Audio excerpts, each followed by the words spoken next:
what may be right for me may not be right for everyone else. And if it's not right for everyone else, then we have to stand against it together. Which side are you on? Which side are you on? We've got a couple of callers on the line. This caller from a 602 area code. Caller from a 602 area code. What's your name and where are you calling from? Yes, sir. First, I want to say thank you guys for having me on and taking my call today. My name is Kareem, and I'm actually calling from Branch 576. Kareem from Branch 576. Thank you for calling in. I appreciate it. What's on your mind?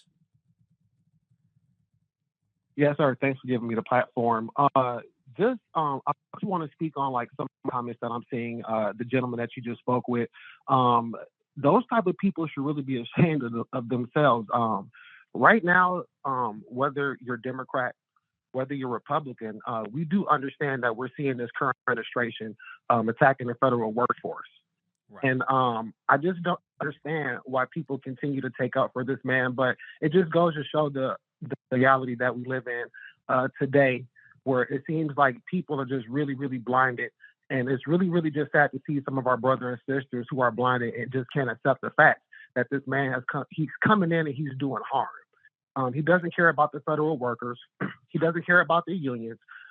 They have legislation right now that they're trying to propose to not only to where they can't deduct the union dues from our paychecks, but to pretty much like bust the unions up. And we know that this has been a long thing coming from a long time. Most of these Republicans, we know for years, we're talking 20 plus years, have been at the post office salivating at the chance to privatize it. These are all facts that cannot be disputed, no matter if you're Republican or Democrat. So I just want people to remember that.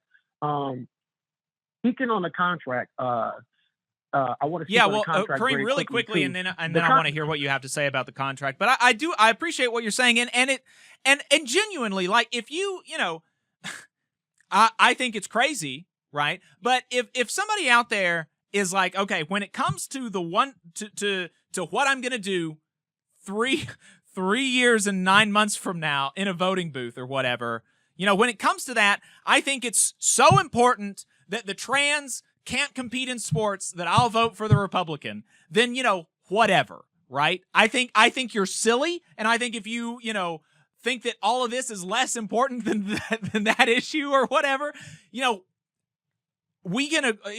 think that's problematic, but like, that's for a different argument. But the idea that you can't set that to the side and recognize and not do all this throat clearing about, I support Trump, but just full-throatedly say what Trump is doing right now is problematic and I oppose it and I will support my sisters and brothers as they oppose it. It is genuinely gross, actually. And folks should be ashamed of themselves if they can't bring themselves to do that. So yeah, what are your thoughts on the contract? Yes, sir. And I appreciate your thoughts on that. And then as far as like the contract, just very, very, very just disappointing, man. I really felt like it was just a slap in the face to all barriers. Right now, I'm only a CCA, so I'm a regular. However, I am like the number one CCA in my city right now, so I'm actually getting ready to convert. But I just don't see the fight, sir. Like, no disrespect, but like because I'm trying to get very involved in my union. I'm trying to like learn like my rights. I'm learning these things. I'm watching shows like you guys that show other platforms, JH, Mailman Saeed. I get like some useful information from those guys and from you guys as well. But I mean, we could talk about it a million times over, but the bottom line is that we need people to start standing up in the actual membership, like fighting. When I do talk to like some of the career carriers that have been there a long time, most of them I tend to ask, I say, well, how come you guys like aren't like rallying or organizing things with the union? They're like, oh, well, we just kind of sit out and that's their job and we don't go with the back and forth. And I'm like, well, this isn't the time to be sitting down right now, though. Like, if our leadership doesn't have the backbone to do what's necessary as far as like organizing rallies and things of that sort to get out there and kind of just show that we're not taking this shit.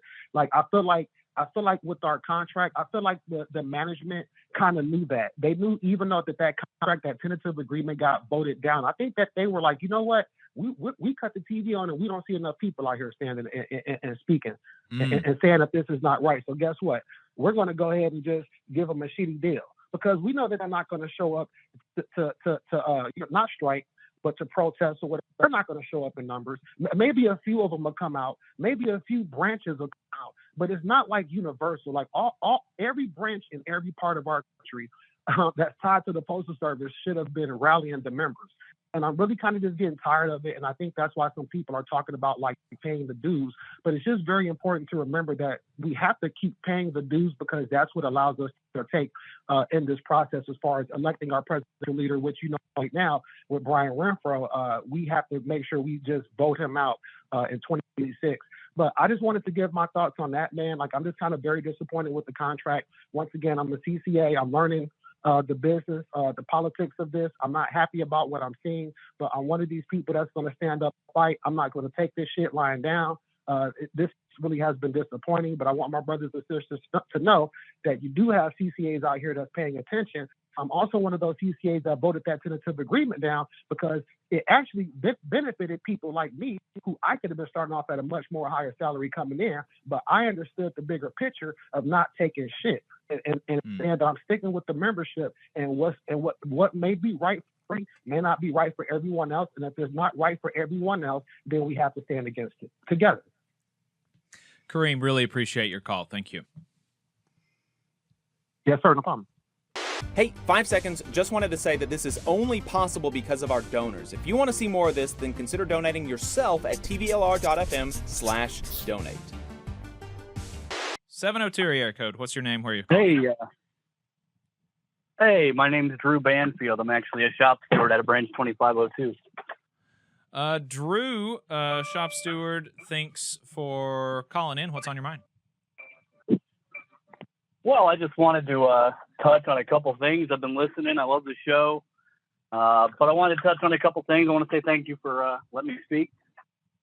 The contract, nobody's happy with it, right? Everybody feels like this is the contract we all voted down. 71% of the membership of the NALC voted that contract down and said, you know what, we don't like this. It's not enough. But Mr. Renfro, our glorious president, decided that he was going to go into arbitration, mediation, whatever you want to call it. It was supposed to be an arbitration, kind of turned into a mediation, I think. Accepted this really already defined agreement, it seems like, because the arbitration only took 3 days, and came back with, hey, we're going to take the whole tentative agreement. We're going to give everybody 0.3% more money over the next 3 years than the original TA had in it. That's kind of garbage. But the no vote, as little as that garbage is, worked. I mean, we got 0.3% than we wouldn't have gotten. Now, it doesn't make me happy. Doesn't make me happy at all. I think everybody should have got a $5 raise. I think we should have gone down to 6 years to be at the top of the pay scale. I think we should have eliminated the CCA craft. But Mr. Renfro, you know, he negotiated solely on his own. He went in there, and I know for a fact that a bunch of people wanted to help him, wanted to get in there, wanted to represent. And he didn't allow that, which was his right under our Constitution to represent solely. But when you represent solely, and you get nothing accomplished, meaningful, then you got to accept the blame. You know, I'm not bashing the guy. Like, it's his responsibility. He took it as his own, but you got to own it. And really, you know, I think at some point you got to say, you know what, maybe I'm not the best man for the job. Maybe I should move on. Maybe I should let somebody else take up the banner and fight a little harder than I did, because he was preaching fight like hell. But I'll tell you what, 0.3% don't make anybody feel like you fought at all. He took it laying down. And I'm sorry, I'm rambling a little bit, but you know, that's the contract side of what I wanted to say. As far as, absolutely. And I'll say on the contract side really quickly, you know, you mentioned that he chose to represent solely, as is his right under the Constitution. You know, I think just as a matter of procedure, that's very problematic, just generally speaking. and hopefully whenever y'all have your next national convention, maybe BFN will have some resolutions to the effect of the contract has to be negotiated with either like I don't know, half of the national business agents, or maybe a separately elected bargaining committee, or maybe each national business agent gets to appoint somebody. I mean, you gotta have more than one person. I mean, that's just like crazy. Yeah, the problem is there, just to give you a little more info on that, is this contract that was arbitrated is only for 3 years, which means President Renfro's going to be our president again in 2026. And there's nothing stopping him currently from going in there and doing it again and being our sole negotiator and getting us a bad deal again. There's nothing, and there is no convention until the end of the year that year. So as of now, the way it worked out, we are stuck with Mr. Renfro's guiding torch into our next contract. And I promise you, it won't take him 200 days to get the next one. He's going to have that thing buttoned up, and we're probably going to get fed another pile. But I want to touch on the other thing real quick before you get on to other callers. I voted for Trump, right? And I can explain a number of reasons why I did that. And I'll be blunt about it. I don't think, and this is a personal opinion that, I may be judged for since I'm on the media now, but I don't think that we're ready as a nation to have a woman president in this time. And that's the sole reason that I voted for Trump. Okay. And I had to choose, right? But I mean, it is what it is. But again, another thing is, you don't vote for a president because you agree with all their policies. You said this earlier. You vote for a president who you think is going to represent America in a position of strength and try and do something. You can't know what they're going to do because all politicians lie. That's how they get into office. They don't get into office by being honest. They'd have too much division. They'd never make it that far. So, I mean, the truth is, you can't be mad at anybody for the way they vote. I've run into this with people I've spoken to locally where they've been very, very passionate, very, very upset that I tell them, hey, I voted one way. And that's kind of like, America was founded on so many things, but one of those is the right to voice your opinion, the right to First Amendment. You have the freedom of speech. And you shouldn't judge your brothers and sisters in the world, much less in a union, based on how they vote. Like, everybody has a set of values, morals that may be different from yours, and you may not agree with them. But you don't judge people based on those morals. You cast your same vote that they have the right to. And, ultimately it's tallied up and we proceed on with life. And I just want to throw that in there, because I've gotten a lot of pushback as a union member, as a shop steward who voted for Trump. And I'm like, I didn't vote for Trump to attack federal workers. He never said in his big plan that his idea was to go to war against the union, as soon as he got into office.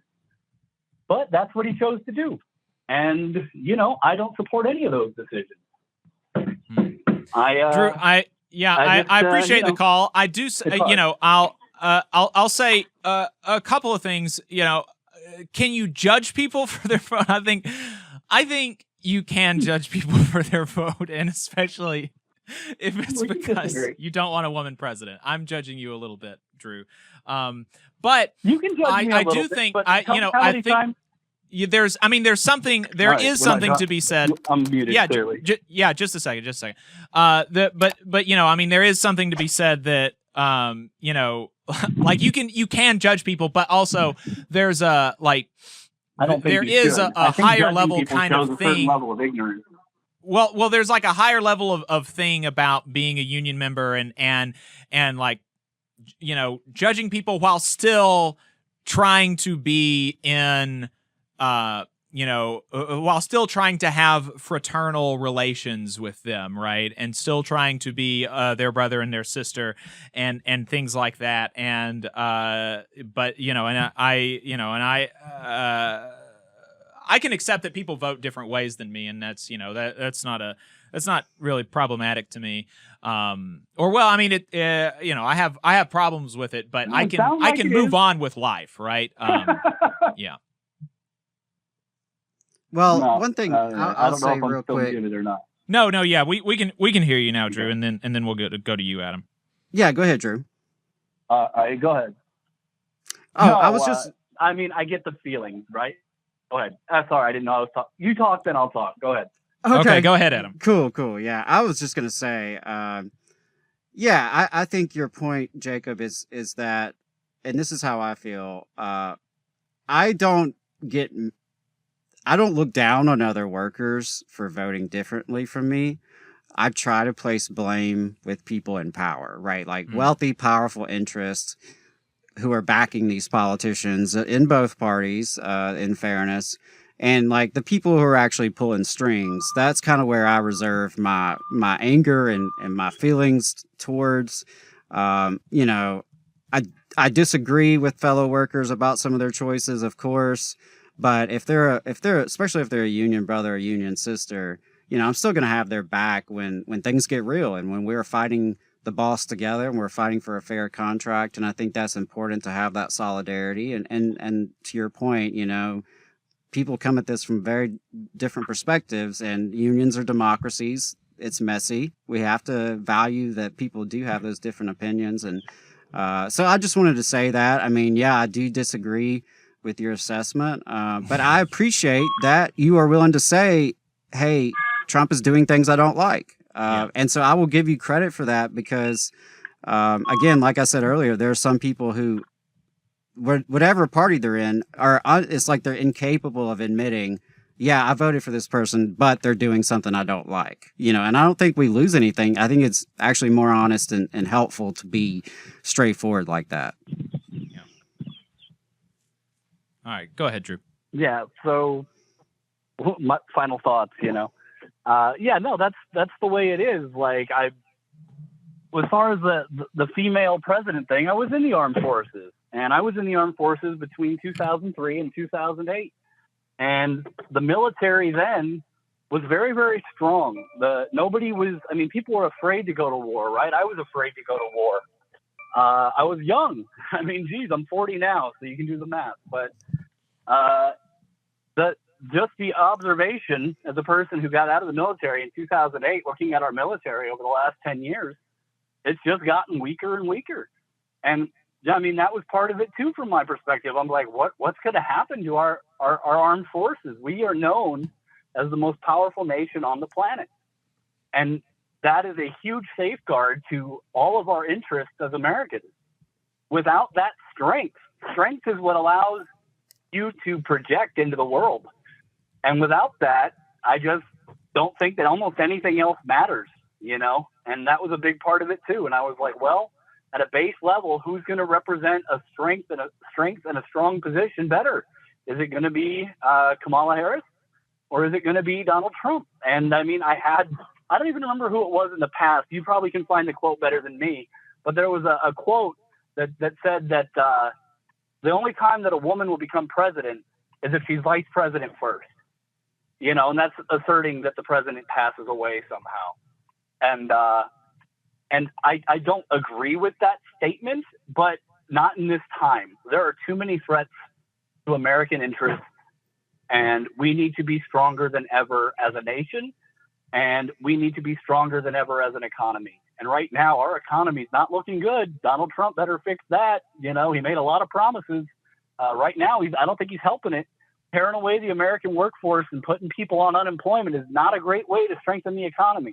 I think he's making a big L move, right? Yeah. To use modern day young people terms, but it's a big L to take your people and put them in the unemployment line when you're trying to project strength. I think he's making a terrible decision. There are ways to reduce the deficit without reducing workforce. Number one, the war has changed. You learned that with the Ukraine-Russian war, that drones have taken over. It's not even about bodies anymore. It's about robots. So we better figure out how to reduce the military budget without, you know, becoming weak. Obviously, that's my point. And I think that would be very easy to do, to take away from the $4 trillion deficit a year, instead of trying to reduce 15% of the deficit by killing American jobs. But, you know, I think he's just hell-bent on doing it his way, and you won't hear anything other than what he wants to do in the moment until a judge tells him no. I think it's great that the judges are stopping him. I think that it's great that these injunctions are being filed on these things that he's doing illegal. You know, I voted for him because I wanted him to be strong. not because I wanted him to come in and attack labor. And I think he's just making a big mistake in that regard. So those are my final thoughts. I'm sorry if I rambled. No, appreciate the call, Drew. Thank you. Yeah, I do appreciate the call, and it was an interesting call, and something that resonates with me, I think, is just that we are very different in the way we're looking at the world, because I don't think about America's military strength, certainly not as something that is a good thing for most people of the world necessarily. What got me into politics as a teenager was the Iraq War. Yeah. And learning more about American foreign policy and American imperialism throughout the world. And so, you know, that doesn't really resonate with me as someone who is committed to peace and to human rights, and as someone who does not believe in warfare and empire. No war but class war. And so, you know, I really, you know, it's hard for me to put myself in those shoes, because, you know, the whole time I've been, you know, politically active, that has been on my mind. And in fact, it's something that's been on my mind a lot lately this past week with this whole Signalgate thing, right? And there's more attention paid to the Signal chat and the lack of OPSEC and all this and that, all these shenanigans on Signal. That's getting more attention than the fact that our country is using our tax dollars to blow up children on the other side of the world. And Congress didn't declare war. No one asked me. In fact, my whole lifetime, virtually, our tax dollars have been used to blow up children around the world. And maybe this is a hot take, but I think that's bad. Yeah. I really do. Like, it deeply, deeply disturbs me that our tax dollars are used for such things, that are used to fund genocides, are used to fund coups and overthrow governments and back military dictatorships and fund right-wing death squads. And, you know, it's just really, really disturbing. And that's one thing that they don't want us to talk about. They don't want you to talk about empire and the war machine and the cost of that violence on the people of the world and the people of this country. And I know a lot of people have jobs in those industries. I know that it floats the economy in a lot of ways. You know, since World War II, really, our economy has been fueled in many ways by endless wars, endless military advancement. And I really am disturbed by it as someone who tries to think of working people across the world and our international interest and solidarity. So, you know, yeah, I appreciate that Drew seems to have, you know, a more balanced approach to at least evaluating the candidate he voted for. So I do give him credit for that, and he's a shop steward. So I hope that, you know, he's doing a good job there. And, you know, I appreciate him being willing to volunteer for his union and step up for his union and serve his fellow members, and hopefully, you know, represent those members regardless of who or what they are. You know, I've represented a lot of workers, some of whom have very different politics from me, but, you know, when we were able to stick together and fight the good fight together, we were able to make things better for themselves and for their coworkers, and that is really important. But, you know, yeah, that has been on my mind a lot with the Yemen situation. And, you know, again, I know that's controversial. We're not supposed to talk about that.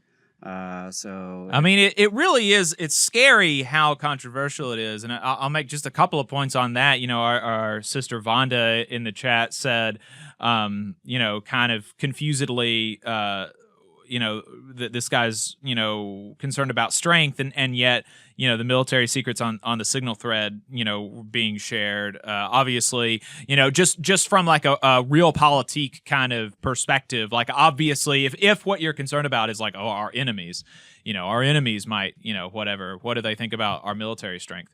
And that doesn't look good. Right. They've been compromised even beyond that, right? Even like their Venmo list was public. Yeah, I mean, it's it's just really, I mean, real genuinely, sloppy. it is important, I think, to recognize that, the fact that we were bombing children without authorization from Congress or at all, even if Congress authorized it, I would still oppose it, right? But so the bombing of civilians and stuff is like, that's more problematic than the OPSEC. But like, if the OPSEC is something that you're concerned about, this seems genuinely a really, really bad thing for both our enemies and our quote unquote allies. I mean, it appears, I've read some reporting recently that it appears that there was a source that was given away in those text messages, an Israeli source, because they said that they had identified the terrorist or whatever going into an apartment building, his girlfriend's apartment building, positive ID and whatever. And there's been reporting to the effect that that was an Israeli source, that they got that from, and Israel's really upset about that they, gave that kind of intelligence away. And so, really, yeah, concerning stuff, and I would hope that it's concerning if, like, the problem is, if your kind of principle of the thing is, like, we need to be strong militarily. But I would encourage my dear brother Drew and others who think about these things to question about, is, like Adam was saying, is actually military strength like that important of a thing, or is it the thing that we should be prioritizing over, positive relations with our global neighbors and, interacting positively with people and things like this. Right.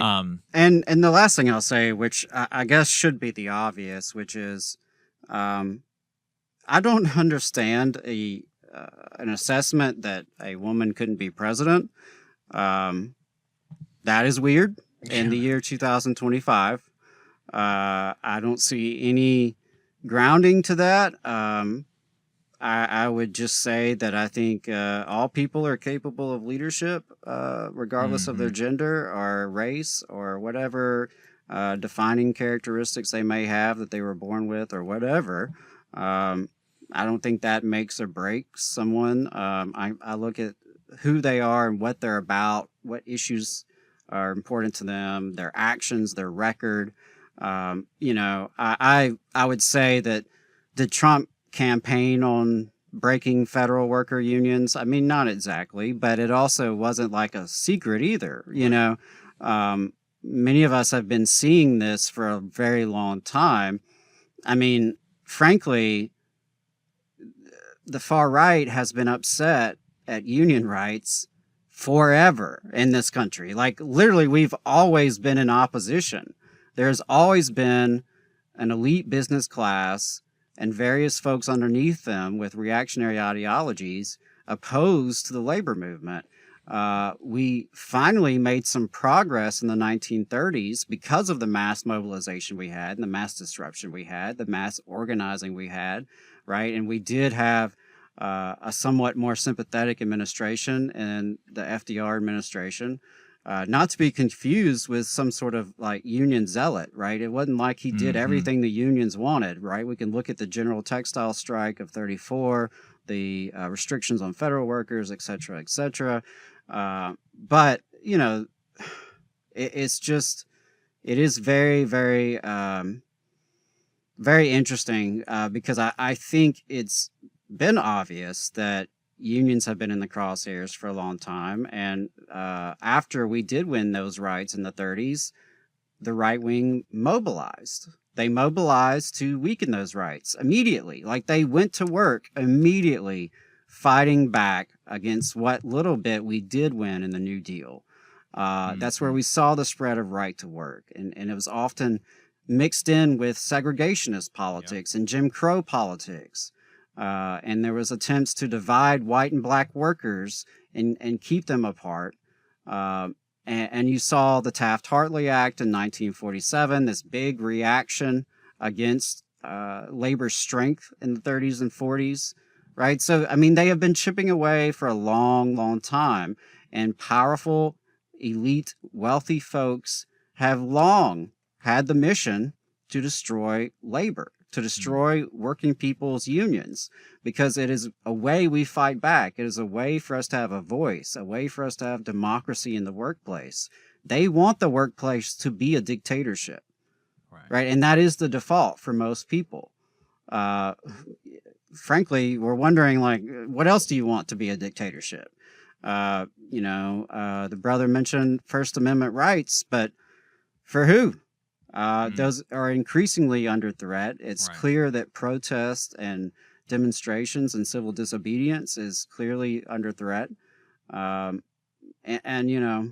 that is how we have made change in this country, was through mass civil disobedience. And at the time, it was unpopular among a lot of folks, right? Yeah. Plenty of folks stood up for civil rights, and they weren't always popular. People I mean- stood up for, opposing the war in Vietnam. There were plenty of pro-Vietnam War people in this country, not just in the administration and the powers that be, but even among regular folks, among middle class and working class folks.